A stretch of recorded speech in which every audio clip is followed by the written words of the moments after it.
김정은은 지하 벙커에 숨어버리기 때문에 사실 핵 공격이 두렵진 않아요. 근데 핵 공격보다 더 두려운 것은 현무5죠.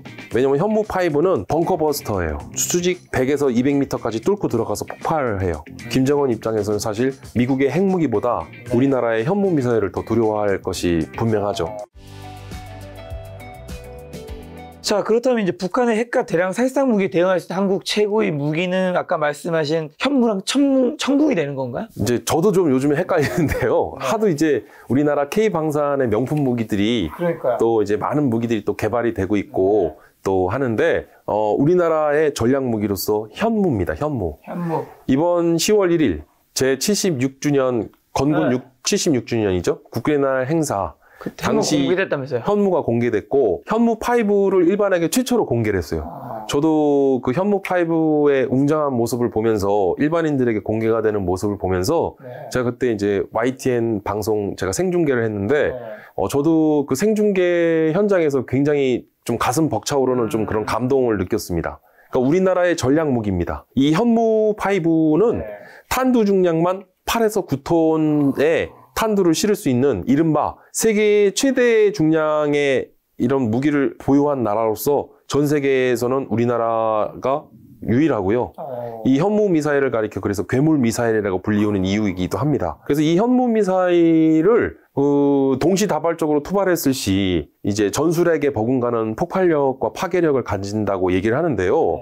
정말 어마어마한 무시무시한 무기임은 분명하고요. 이 현무 미사일은 최대 속도 마하 5에서 마하 10까지 그래서 마하 5 이상을 극초음속 미사일이라고 하는데 이 현무 미사일은 극초음속 미사일로서의 그러한 성능을 갖고 있다고 할 수 있겠고요. 이것도 쏘면 평양에 몇 초 만에 가겠네요. 몇십 초 만에. 네, 우리나라의 이 현무 미사일이 그러니까 일반에 공개한 것만 1,500여 발 정도 보유한 것으로 이렇게 공개를 하고 있고요. 이거는 이제 우리 안보상 정확하게 밝힐 수 없지만 그 이상의 천무 미사일을 우리가 보유하고 있고 이 천무 미사일이 이렇게 위력적인 이유 중에 하나가 사실 북한은 7.1 전쟁 계획을 수립해 놓고 있고 이 7.1 전쟁의 3.1차와 4.1차는 핵 공격을 전제하려고 하고 있는데 우리나라 작게 5027에서도 북한의 핵 공격에 따른 대응 시나리오를 갖고 있다고 하지 않았습니까? 근데 이제 무슨 얘기냐면 북한의 김정은은 핵 사용을 하면 미국의 핵 보복을 받는 것을 북한의 김정은도 알고 있어요. 하지만 핵 보복을 받더라도 북한의 김정은 본인 스스로는 알고 있어요. 자기는 죽지 않는다는 것을. 무슨 얘기냐? 평양 지하에는 500m 지하에 수직 갱도화되어 있는 견고한 지하 요새들이 마련되어 있어요. 핵 무기는요. 지상의 다량의 열 복사선을 비롯해 그 다음에 다양한 그 고열과 그 다음에 핵 블라스트, 그 다음에 이제 방사능 피폭으로 인한 이제 끔찍한 피해를 낳긴 하는데 지상에서는 위력적이지만 지하에서는 핵 폭발력을 견딜 수가 있어요.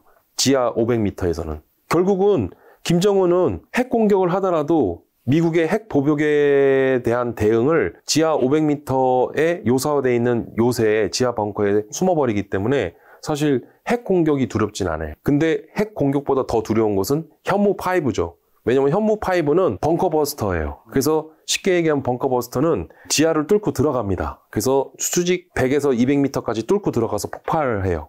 근데 문제는 500m 지하에 숨어 있으면 100에서 200m밖에 뚫지 못한다면 김정은이 또 사는 거 아니냐 그러는데 1파 그리고 2파, 3파로 지하 100m, 200m까지 뚫고 들어간 현무 미사일 첫 발은 이제 한 200m까지 뚫고 들어가면 다시 두 번째, 세 번째, 2파, 3파의 미사일을 똑같이 또 쏩니다. 그럼 결국은 수직 그 500m 지하까지 뚫고 내려가서 결국은 터지기 때문에 김정은 입장에서는 사실 미국의 핵무기보다 우리나라의 현무 미사일을 더 두려워할 것이 분명하죠. 그래서 이러한 현무 미사일은 괴물 미사일로서 우리 대한민국의 이제 전략 무기다. 네.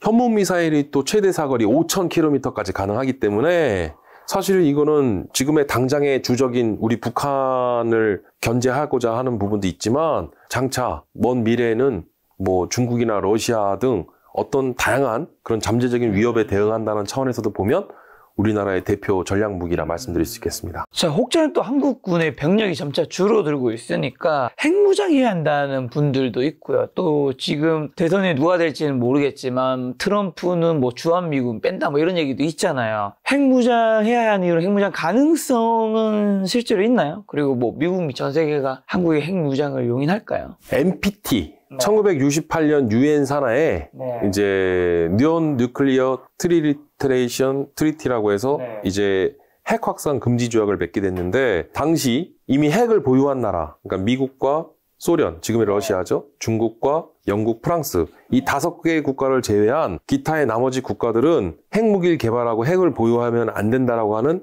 그런 핵 확산 금지 조약에 대한 그런 부분들을 전 세계 190여 개 국가가 가입을 했죠, 이 조약문에. 근데 그 이후에 인도가 핵무기를 보유하게 되었고, 인도가 핵을 보유하니까 파키스탄이 갖게 되었고, 그리고 이스라엘, 그리고 북한이 핵무기를 보유하게 된 거 아닙니까? 근데 이제 전 세계적으로 그 이후에도 핵무기를 개발하려고 했고 핵무기를 보유하려 들었던 나라들이 있어요. 대표적으로 이제 대만이 있었고요. 그 다음에 이제 남아프리카 공화국. 남아프리카 공화국은 좀 필연적이었던 게 우라늄과 프로토늄, 그러니까 우라늄 광산이 있었기 때문에 핵무기의 필수 원료로 쓰이는 우라늄 광산을 갖고 있었기 때문에 남아프리카 공화국도 일단 핵무기 개발을 시도한 바가 있었고요. 그 다음에 리비아가 있었어요. 그때 당시 이제 카다피 독재 정권 하에서 카다피는 자신의 영구적인 독재 권력을 유지하고자 핵무기를 개발하려 했는데, 결국은 이제 미국을 비롯한 국제사회의 중재와 설득 노력 끝에 카다피는 핵무기 개발을 포기했는데, 핵무기를 개발을 포기하는 대신 독재 정권을 보호해 줄 거라고 약속을 받아냈는데 결국은 민주화 물결에 따라서 카다피는 축출이 됐죠. 그리고 그 이후에 이제 이란. 근데 이란은 과거로부터 지금까지 현재도 핵무기 개발을 하고 있는 것으로 의심받고 있는 나라죠. 그리고 이제 또 우크라이나를 얘기하지 않을 수가 없는데, 우크라이나는 과거 구소련 시절 우크라이나 영토 내에 구소련의 핵 미사일 발사기지와 저장시설을 갖고 있었어요. 그러다가 1990년 구소련이 붕괴되면서 우크라이나 내에 영토 내에 있던 핵 발사기지와 핵 저장시설을, 그러니까 우크라이나는 자연스럽게 이제 핵 보유국이 돼버린 거죠. 그렇죠. 근데 이제 미국을 비롯한 국제사회에서 이제 우크라이나를 설득을 합니다. 그래서 우크라이나의 유사시 어떤 침략을 받거나 이제 그런 상황이 되면 이제 미국을 비롯한 서방 국가들이 우크라이나를 지켜주겠다는 약속하에 대신 그 약속을 받아낸과 동시에 핵무기를 폐기를 해요. 이제 반납을 했죠. 근데 결국은 어떻게 됩니까? 2022년 2월 러시아로부터 침공받았지만 우크라이나는 보호받지 못했죠. 그러니까 이제 핵무기는 인류 역사상 가장 궁극의 무기라고 하는데, 전 세계 어느 나라도 핵무기를 보유하는 것을 원하지 않는 나라는 없을 것이라고 봅니다. 그러니까 비단 우리나라도 마찬가지죠. 그렇죠. 우리나라도 사실은 1970년대 고 박정희 대통령 시절에 핵무기 개발을 한때는 추진한 적이 있어요. 그러다가 이제 미국의 반대와 이제 국제사회의 어떤 그런 감시에 의해서 결국 우리는 핵무기 개발이 무산이 됐지만, 지금 뭐 미국 대선의 영향에 따라, 그리고 지금 굉장히 한반도 상황이 불안한 것은 사실이에요. 왜냐하면 지금 북한과 러시아 간의 공조와 연대, 그 결속이 강화되고 있는 상황 속에, 그 다음에 또 중국의 군사력 팽창과 중국의 부상, 그러니까 여러 가지로 보면 지금 한반도 상황이 좀 불안한 것이 사실인데, 이런 와중에 뭐 트럼프가 또 재선에 성공하게 되면 주한미군 감축을 꺼내든 이유가 한국 정부에게 이런 어떤 안보 비용에 대한 부담을 많은 부분에 또 주문을 하고 있는데, 과거 한 8천억에서 9천억 정도 되던 그 방위비 분담금이 1조 2천억에서 1조 3천억? 최근에 그래도 좀 다행스럽게 상호 간에, 한미 상호 간에 방위비 분담금 협정 체결이 좀 정리가 됐죠. 그래서 이제 내년도 방위비 분담금 한 8% 정도 인상이 될 것으로 예상되는데, 한 4% 정도 내외의 물가 상승률을 캡을 씌워서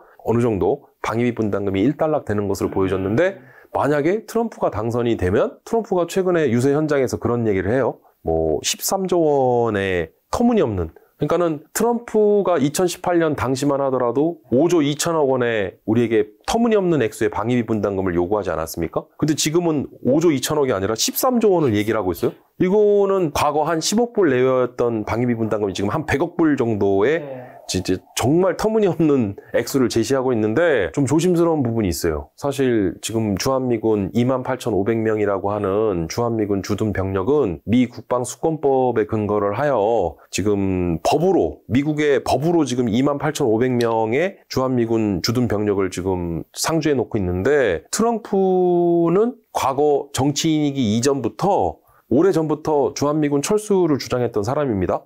그리고 또 지금 트럼프의 핵심 측근들은 그런 얘기를 해요. 트럼프 캠프에서는 우리 대한민국에 있어서, 대한민국에 대해서는 경제에 있어서는 경제의 적이자 안보에 있어서는 무임승차를 하고 있는 국가다. 좀 우리에게는 좀 걱정스러운 부분이라 할 수 있는데, 트럼프의 당선 시 그러니까 사실 우리나라는 어떤 자위권 차원에서 불가피하게 핵 개발하고 핵무기를 개발할 수밖에 없는 그런 상황에 놓일 수 있다. 그러니까 이제 결국은 우리의 어떤 그런 우리 스스로가 아니라 이제 미국이나 또는 우리 주변 안보 상황에 따라서 우리는 핵무기를 개발할 수밖에 없는 그런 벼랑 끝에 몰릴 수밖에 없는 그런 상황이 만들어질 수 있다는 것이죠. 근데 이제 문제는 어떠한 상황 하에서든 우리나라가 핵무기를 개발해서 보유한다? 만약에 이제 우리나라가 이제 핵무기를 보유하게 된다면, 그걸 만약에 미국이 용인해주고 국제사회에서 이를 좌시한다면, 만약에 일본이 핵무기를 보유하려고 든다면 일본이 핵무기 보유를 못하게 할 명분이 사라져요. 대만이 핵무기를 보유하려고 하는데 대만의 핵무기 보유를 저지하고 이걸 반대할 수 있는 반대 논리가 사라지는 거예요. 그럼 이란도 핵 개발하려 들겠죠? 그러니까 전 세계가. 맞습니다. 그러니까 이제 그런 문제가 있는 거예요. 그러니까 미국 입장에서도 한국에 대해서, 왜냐면 지금 한국만 안보 위협을 겪고 있는 게 아니라 사실 우리나라보다 더 큰 안보 위협을 겪고 있는 나라들이 있어요. 대만도 그렇고. 그러니까 사실은 냉정하게 보면 우리만의 상황을 갖고서 미국을 설득하려 하고 국제사회를 설득하기에는 조금 논리적으로 이런 부분이 상대적으로 좀 취약할 수 있는 부분이 있기 때문에 국제사회의 비난 여론이라든가 국제사회의 어떤 반대에 그런 직면했을 때 우리가 그걸 무릅쓰고, 그런 상황을 무릅쓰고서라도 핵무기를 개발한다는 것이 어떤 측면에서 국익에 도움이 될 것인지는 조금 냉정하게 판단해야 될 것인데, 저는 핵무기를 개발해서 보유하는 것에 대해서는 저 개인적으로는 사실 솔직히 얘기하면 양가론적인 입장이에요. 왜냐하면 궁극의 무기는 핵무기를 보유한다는 것은 안보에 있어서 가장 든든한 보험을 들어놓는 거나 마찬가지인데, 무슨 얘기냐면 우리가 핵무기 개발해서 보유한다고 해서 그걸 우리가 핵전쟁 하려는 의도는 아니잖아요.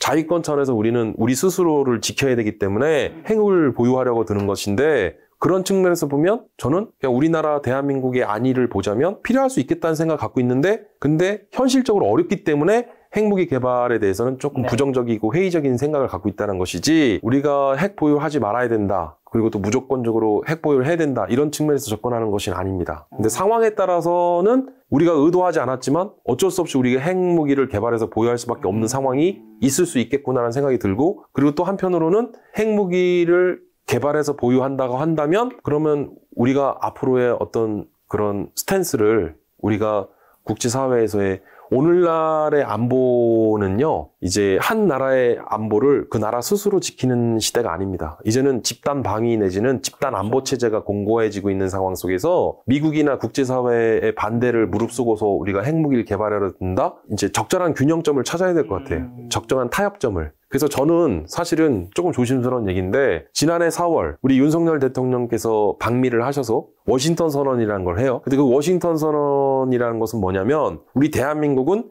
핵무기를 개발하지 않고 핵 보유를 하지 않겠다라고 미국 대통령과 함께 전 세계를 대상으로 선언을 해버린 거예요. 근데 지금 와서 지금 일부 우리 정치권 일부 여권 인사들, 국회의원 일부랑 그다음에 일부 학자들 사이에서는 우리도 핵무기 개발해서 보유해야 되는 거 아니냐 이런 얘기를 하는데, 이미 현 정부의 윤석열 대통령께서는 지난해 워싱턴 선언을 해버리지 않았습니까? 그래서 저는 이런 게 좀 안타까워요. 왜냐면 어쩌면 경우에 따라서 우리를 핵 보유를 해야 될 수도 있는 상황이 되는데, 근데 왜 우리 대통령께서는 미국에 가서 워싱턴 선언을 함으로써 우리 대한민국은 핵무기를 개발하지도 않고 앞으로 핵 보유를 하지 않겠다는 선언을 왜 하냐는 거죠.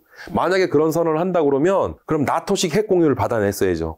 나토식 핵 공유를 하면 나토 회원국들은 만약에 나토 회원국이 핵 공격을 받게 되면 즉각적으로 핵 보복을 하도록 돼 있어요.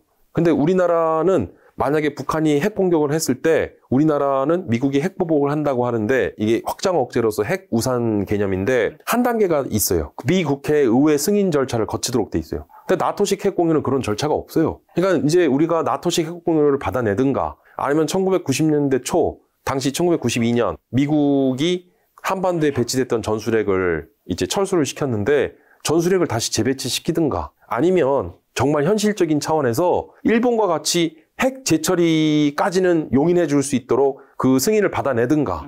사실 일본이 유사시 한 달 이내에 핵탄두를 개발할 수 있다라고 얘기하는 게 바로 일본은 핵 재처리 기술을 용인받았기 때문에 일본은 그게 가능하거든요. 그러니까 무슨 얘기냐면 핵무기를 굳이 개발해서 보유하겠다라고 안 하더라도 우리가 핵 재처리까지만 승인을 받으면 우리도 2달 이내, 석 달 이내는 핵무기 제조가 가능합니다. 그러니까는 핵무기 개발이나 핵무기 보유까지는 아니더라도 일본과 마찬가지로 핵 재처리까지는 얻어냈어야죠. 그러니까는 지난해 4월 우리 대통령께서 워싱턴 선언을 하면서 얻어낸 게 과연 무엇이냐.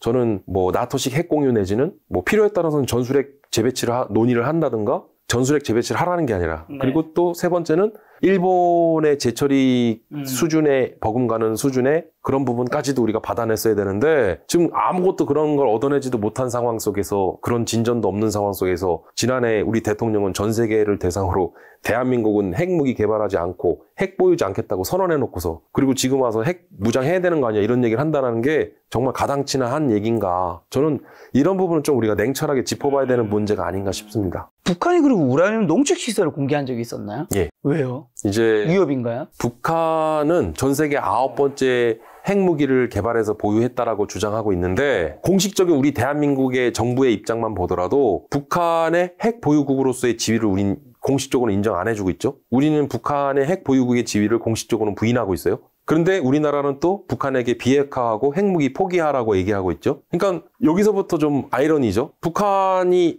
핵무기를 보유하지 않고 있고 핵 보유국으로서의 지위를 우리는 인정 안 하면서 북한 보고는 핵무기를 포기하라고 하고 있으니 네. 이건 사실 논리적으로는 이거는 모순적인 부분인데 네. 근데 그거는 어쩔 수 없죠. 왜냐하면 한국 정부는 북한의 핵무기를 보유했다라고 하는 북한의 핵 보유국으로서의 지위를 사실상 우린 인정해주고 용인해줄 수 없고 그리고 북한의 핵무기를 저걸 또 좌시할 수는 없는 노릇이니 우린 또 북한에게 비핵화에 대한 부분 네. 북한의 핵무기를 포기하라고 하는 그런 부분은 우린 요구할 수밖에 없는 부분이기 때문에 우린 그럴 수밖에 없는 거예요 사실상.